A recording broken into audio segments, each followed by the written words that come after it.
What's going on, folks? Madam here, and today I am going to give you not so much a Farmer's World update, but more an update of what I've been doing with my farms. That's right, I have two going right now. So I figured I would show you the few things that I've kind of switched around given the current market. And then we'll get into a little bit more about a new game that I'm exploring. But for now, let's talk Farmer's World.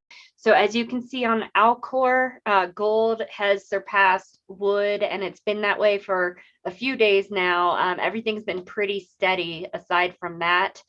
So gold is at 0.24, wood is at about 0.2, and food is, of course, a little bit lower. So this happened while I was kind of switching things up with my farm anyway. And so I don't know if that indicates that other people are kind of going down the same path as I am as far as getting more into farming than wood production. But anyways, I will show you what's going on over here in my main account. I've kind of taken and sold off a lot of my wood tools. So I still have an axe because that's a pretty good producer. I got rid of a lot of my stone axes. And of course, the ancient stone axe at this point is just, I don't even think it has a return on investment. It might be something like 90 plus days. So really that's like a non-mover in my opinion. I don't even think that's a good starter tool at this point. You'll just be spinning your wheels for no profit. And of course, the whole point of this game is to make money. So, I don't have any ancient stone axes or stone axes going anymore, but I kept an axe just to get a little bit of wood in case I ever needed to swap that out for anything. I also have a fishing net. And then I just recently, in fact, this morning, purchased a fishing rod again because I realized I was not generating enough energy to sustain a full farm plot worth of corn. I also have a couple of memberships still. I know I have 2 Silverwood memberships. I'm not keeping those to keep the axe going or anything. I'm simply keeping those to collect the farmer coins because I'm going to continue crafting memberships. And then as soon as I have basically a full bank of memberships on both accounts, then I'll start selling the memberships on Alcor for a little bit of extra income. So I've got 2 wood and a food membership going right now. And then on my farm plot, I have a full farm plot worth of corn. Corn is definitely more profitable than barley if you can sustain it with the energy that you're producing. So that's why I got that extra rod today. But other than that, I should have another harvest of a few of these within the next probably day and a half or so. So I'll continue with that. And then I have staggered the farming. I just feel like it is beneficial to not, to be sustained throughout the week, especially since I do have, the net and the axe going and the rod now. So I'm going to need gold for that. So I'd rather have gold coming a few times a week instead of once a week. So that is my first farm. And then my second farm, right now I've just got the fishing net and I have 2 Silverwood memberships that, like I said, I just have those to collect the farmer coins. So you can have a membership on a resource that you're not actively mining. You can see I don't have any wood tools going, but again, to get the farmer's coins, I have these outfitted. And it does give me a little bit of bonus wood every now and then, which I will just either sell or exchange. I've already withdrawn, some of it as I've gotten it as a bonus. The net right now is sustaining 5 corns on this plot. So as I earn more resources that I can trade for wax, I might end up buying another rod for this so that I can have all 8 corns going. But that is where I am with my farms. And things are going pretty good right now. If I look at the spreadsheet, this is a really great spreadsheet. I believe I got it from our friend Crypto Nerd over on Discord. That's his username. I'm not sure if he has a YouTube channel going, but he does have a Discord channel. In fact, let's go look at it and make sure I'm giving you the right name.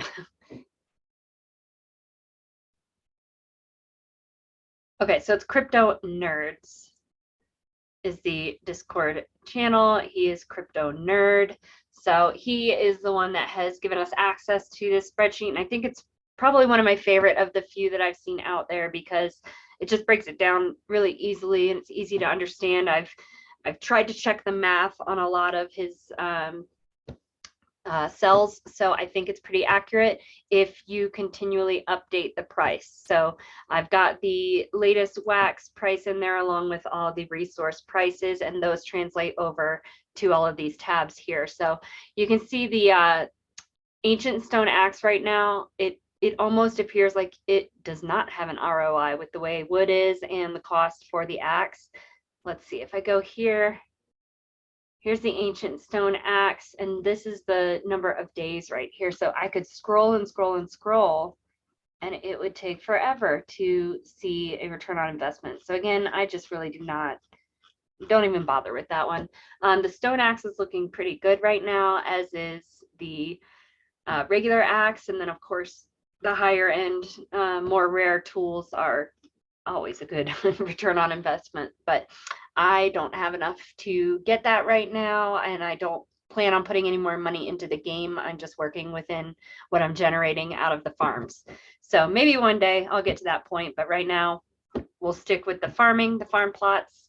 Let's see if we go to production right here, you can see that corn has a really good daily return right now. And then if you look at the farm plot itself, after basically the first harvest, once you've recouped your money from actually crafting the farm plot, there's really good money to be had in corn. So that's what I'm going to stick with for now. I will link this spreadsheet in the description, but just be sure to please just download it and play with the numbers yourself. Please don't adjust the numbers of the main spreadsheet just in case something gets messed up. So download a copy, play with the numbers. The first thing you want to do is update the prices to today's rates so that everything's accurate from there.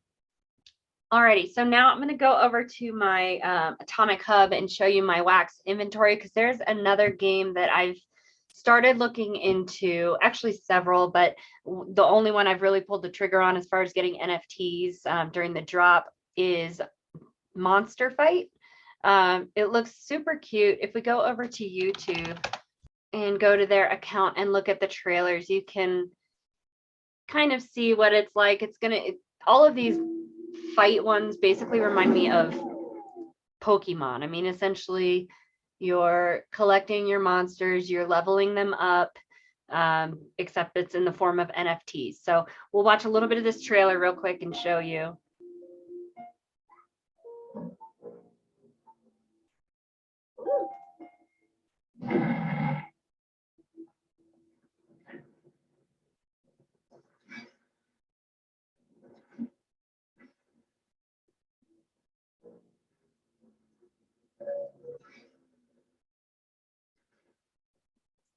All right, so I'll link to this trailer in the description, and I'll even link it in the video here. But I don't know, I'm a sucker for really cute stuff, but it looks pretty cool. I have a red egg, and I have an incubator, and I got one of the Monsterfight Pioneer coins, which they say down the line could give you special access to additional things.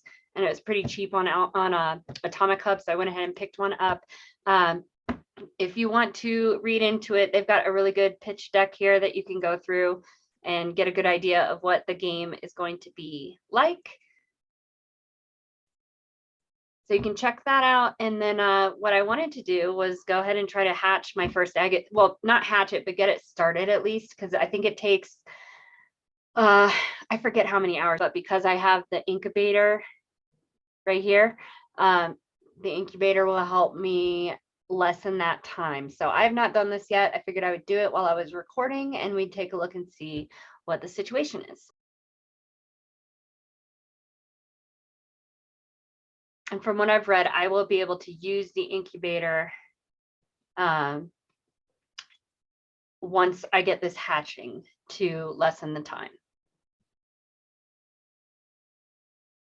All right, so if I go to hatching status, I can see, oh no, it's taking days. So that's a long time to hatch a monster. But like I said, with the incubator, it speeds up the process, I think, by half. So prove that. Success. Let's see. Okay, so it cut the time in half. So I think I don't need to do much of anything, and I'll just need to check back in 10 days. But I will update you guys on that. The cool thing about this game is that you can buy the initial egg or the monsters, but then if you have more than one monster, you can breed them to create another monster. So that'll be something interesting to look into. I believe the game, let's see if we can find the, okay, so the game itself should be coming this quarter. So right now I'm just kind of gonna hatch my egg, maybe buy another egg. If you go to the drop from their website, there's a few eggs left. They're not the red eggs like I bought originally with the drop. You can still find red eggs on Atomic Hub, but there's a green and a blue egg left. So you might check that out. The incubators you can find all over Atomic Hub. If you want to just explore what's out there, you can search under collections, just type in monster, and it's Monsterfight right here.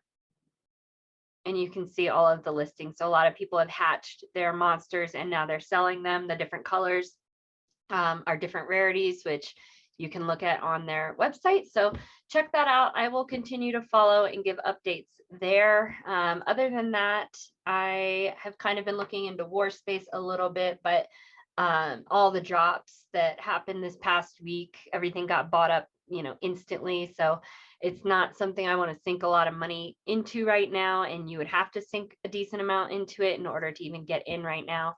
The tokens are on Alcor, so you can kind of watch the market and see what's happening here. I may or may not continue following that. It just depends, but Monsterfight, did look super interesting to me. So I will keep you updated on that. If you guys have any questions for me or questions about my farm, feel free to leave those in the comments below. Subscribe to my channel at Meta Madam for more NFT gaming tips and how-tos.